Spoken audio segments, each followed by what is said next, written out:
Students, आज फिर लेके आए हैं आपके लिए जेईई एडवांस का क्वेश्चन डे 2। ठीक है, तो क्या है बेटा, सर्कल का क्वेश्चन है। ठीक है, जेईई एडवांस 2019 में पूछा गया, वेरी लॉजिकल क्वेश्चन। क्या डायग्राम बनाएंगे और झट से अपना आंसर निकाल लेंगे। तो सबसे पहले क्वेश्चन को रीड कर लेते हैं, साथ के साथ रीड करिए। Let the point B be the reflection of the point A2, 3 clear in with respect to the line 8x minus 6y minus 23 equal to 0। तो सबसे पहली चीज माइंड में क्या आती है बेटा, सबसे पहली चीज हम ये समझ लेते हैं कि अपने पास मैंने मान लिया एक कोऑर्डिनेट एक्सिस है। ठीक है, ये मैं मान लिया कि कोई कोऑर्डिनेट एक्सिस है। ठीक है, तो सबसे पहली चीज तो मेरे को लाइन कैसी दिखी, ये क्यों बना रहा हूं बेटा, रफली डायग्राम भी बना सकते हैं और फेयरली भी बना सकते हैं। फेयरली बनाने से क्या होगा, अभी इस क्वेश्चन में तो रफ से भी काम चल जाएगा, मुझे पता है, लेकिन आप लोगों को नहीं पता। तो मेरे अकॉर्डिंग अगर फेयर डायग्राम बनाएंगे तो उससे चांसेस क्या रहती है, क्वेश्चन को सॉल्व करने की ज्यादा इजी रहती है। तो सबसे पहला काम मैं क्या करूं, एक लाइन दी हुई है 8x minus 6y minus 23 equal to 0। तो मैं क्या कर रहा हूं, एक लाइन बना रहा हूं। अब आपको अगर पता हो बेटा कि ये 8x माइनस 6y है माइनस 23 है, तो कोई भी अगर मेरे को लाइन ड्रॉ करनी होती है तो मैं इसको डबल इंटरसेप्ट फॉर्म में लिखता हूं, ताकि मेरा काम क्या हो जाए, इजी। 8x अपॉन क्या लिख दूं, 23 को उधर लेके गया फिर नीचे लाया, माइनस का 6y अपॉन 23 इक्वल टू क्या लिख दूं, 1। क्लियर, यानी x इंटरसेप्ट कितना आ रहा है इसका 23 अपॉन 8, 8 को नीचे ले गया। ऐसे ही y है माइनस 6 को नीचे ले गया, तो minus 23/6 equal to 1। x by a plus y by b equal to 1, यानी x इंटरसेप्ट 23/8 है और y इंटरसेप्ट माइनस 23/6 है। तो ऑब्वियस है ये क्वांटिटी क्या आ रही है बेटा, छोटी, ये क्वांटिटी बड़ी आ रही है, लेकिन मैग्नीट्यूड में क्या देखा जाए तो नेगेटिव है। क्या है, नेगेटिव। तो ऑब्वियस ये चीज है, अपने पास क्या आएगा बेटा कि ये जो लाइन है वो कुछ ऐसी जा रही होगी। क्लियर, तो यानी मैंने ये लाइन बना दी। अब दूसरा क्या कह रहा है बेटा कि जो बी है वो इमेज है ए पॉइंट का 2,3 का। अब 2,3 कहां होगा, तो ऑब्वियस ही चीज है, ये 23 है बाय 8 है, नहीं ऑब्वियस है 8 3 जा 24 होता है, तो 2 पॉइंट समथिंग आएगा। क्या आएगा, लेकिन अपन को पॉइंट क्या दे रखा है 2, तो 2 इधर ही आएगा। गॉट इट, तो 2,3 मैंने मान लिया कहीं यहाँ है। ठीक है, आगे क्या बोल रहा है कि जो ए है, ठीक है, उसका रिफ्लेक्शन क्या है इसमें बी, मतलब कि यहां से अगर मैं इसका रिफ्लेक्शन निकालूंगा तो वो यहाँ कहीं पॉइंट मैंने मान लिया यहाँ आ रहा है। नहीं तो वो पॉइंट क्या आएगा, वो कैसे निकालते हैं, तो इमेज का फॉर्मूला आपको पता होना चाहिए। इमेज कैसे निकालते थे बेटा, x माइनस x1 अपॉन ए, y माइनस y1 upon B equal to minus 2 times ax1 plus by1 plus c upon में a square plus B square. अच्छा सर हम तो फॉर्मूला भूल गए, अब कैसे करें, अगर कोई फॉर्मूला भूल जाता है तो बड़ा इजी है। इसका स्लोप आपको पता है बेटा, क्लियर, इसका स्लोप पता है, तो इस लाइन का स्लोप अगर निकाल लूं m1 m2 -1 करके, तो ये स्लोप पता आ गया अपन को, पॉइंट पता है, मतलब इस लाइन की इक्वेशन लिख सकता हूं। इस लाइन की इक्वेशन पता है, इस लाइन की इक्वेशन आ जाएगी, दोनों का इंटरसेक्शन से मिड पॉइंट आ जाएगा। और इमेज अगर है बेटा तो ये जो होगा, नहीं फुट ऑफ परपेंडिकुलर, वो दोनों का मिड पॉइंट होगा, तो उससे ये कोऑर्डिनेट निकाल सकते हो, लेकिन वो लेंथी जाएगा। तो अगर जिसको नहीं पता है फॉर्मूला तो वो उससे जाएगा, लेकिन अपन को फॉर्मूला पता है, अपन किससे कर लें, फॉर्मूले से, तो ज्यादा इजी पड़ेगा। तो x माइनस x1 अपॉन x1 क्या है बेटा अपने पास, किसका निकालना है 2,3 का, यानी क्या लिख दूं x माइनस 2 अपॉन a क्या होता है बेटा ax plus B Y plus C में, तो 8 है, y माइनस y1 कितना दे रखा है बेटा 3, b कितना है बेटा -6, got it, equals to -2 times ax1 का मतलब क्या है बेटा, पॉइंट पुट करना है लाइन के अंदर, यानी 8 इंटू x1 की जगह रख दिया 2 बेटा, y1 की जगह क्या रखूंगा बेटा 3, प्लस c कितना है अपने पास माइनस का 23 है ना बेटा, तो माइनस का 23 upon a square plus B square, यानी 8 का स्क्वायर प्लस 6 का स्क्वायर। अब यहां से अगर आप देखो तो अपने पास क्या दिखा कि ये x माइनस 2 क्या अपॉन 8 है equal to y minus 3 upon 6 है नेगेटिव का, यहां क्या हो जाएगा 8 2 जा 16, 6 3 जा 18 माइनस 23, तो 8 2 जा 16 है, 6 3 जा 18 है, minus 2 minus 23 minus 25, minus minus plus 25 2 जा 50 अपॉन कितना 64 प्लस 36 100, यानी 50 अपॉन 100, यानी कितना आ जाएगा बेटा प्लस का 1/2।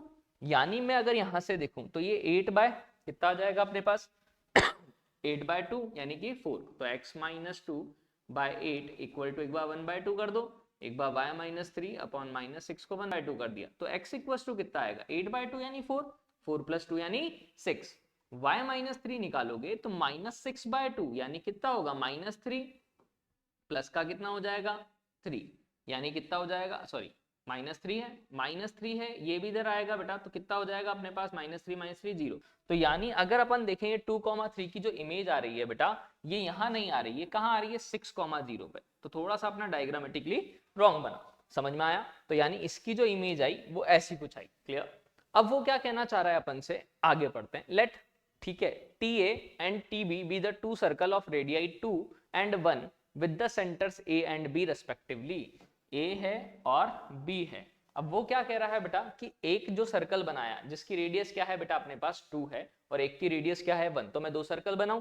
अब दो सर्कल मैं बना देता हूं आपके सामने, लेकिन मुझे ये नहीं पता बेटा कि ये कट करेगा या नहीं करेगा। समझ रहे हो?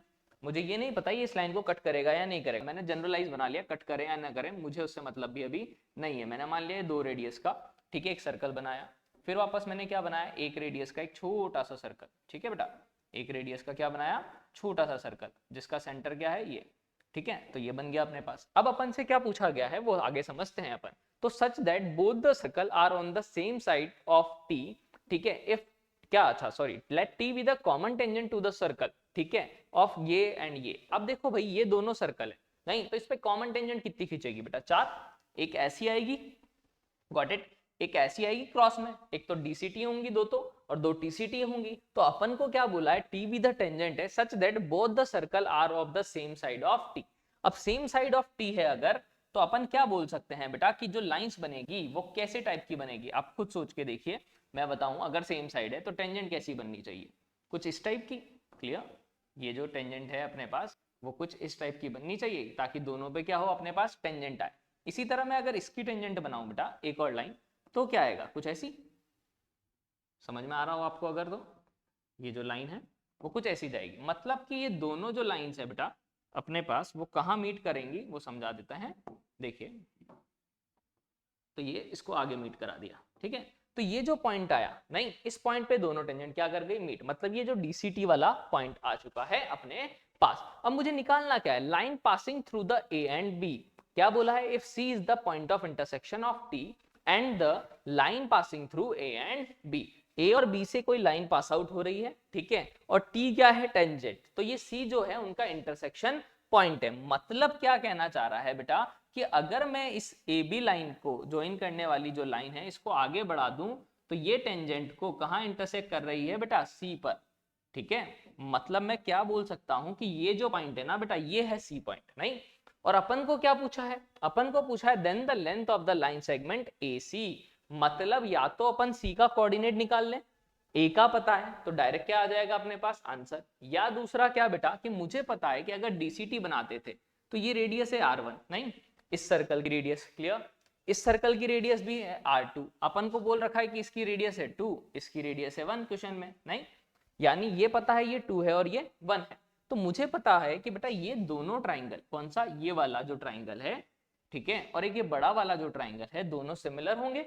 यानी मैं क्या बोल सकता हूं कि जो सी से बी की डिस्टेंस है, क्लियर, सी से जो बी की डिस्टेंस है और सी से जो ए की डिस्टेंस है, नहीं क्या उनका रेशियो क्या रहेगा, सेम।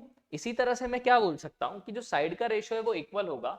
यानी मैं क्या बोल सकता हूं कि जो सी ए है, सी बी है बेटा, अपन को निकालना, फाइंड क्या करना है, ए सी, नहीं तो जो ए सी है ये पूरा है। क्लियर?